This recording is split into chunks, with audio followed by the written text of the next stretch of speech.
Thyroid இது நம்ம கழுத்தோட முன்பகுதியில குட்டியா பட்டர்ஃபிளை ஷேப்ல இருக்கிற ஒரு கிளாண்டுங்க. இது நம்ம உடம்புக்கு முக்கியமா தேவையான T3 T4 ஹார்மோனை செக்ரேட் பண்ணுது. அது நம்ம உடம்பு எவ்வளவு ஃபாஸ்டா வேலை பண்ணுன்றதை இந்த ஹார்மோன் டிசைட் பண்ணுது.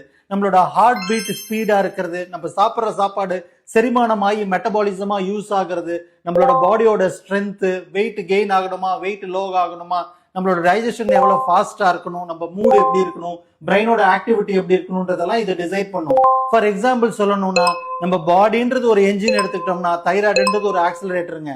அதிகமாவோ கம்மியாவோ வேலை பண்ணுனா உடம்புல பிரச்சனைகள் இருக்கும். இந்த தைராய்டு ஃபங்க்ஷனை எக்ஸசைஸால கம்ப்ளீட்டா குறைக்க முடியாதுங்க.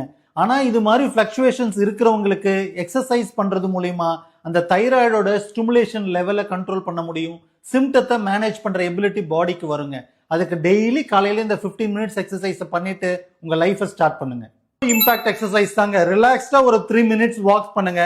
வாக் பண்ணதுக்கு அப்புறமா கையையும் காலையும் இது மாதிரி ஒரு 30 ரெப்படேஷன் பொறுமையா தூக்கி விடுங்க.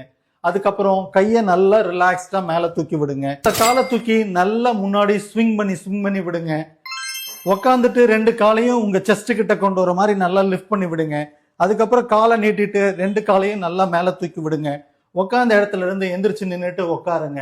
ரிலாக்ஸ்டா கையை இது மாதிரி சைட்ல தூக்கி விடுங்க.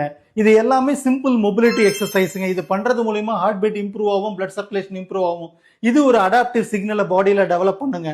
Over the period of time பண்ணீங்க அப்படின்னா உங்க பாடி ஸ்டெபிலைஸ் ஆகிறது பழக்கமாயிடும். Just for the information, doctor Ram physio. Download ShareChat.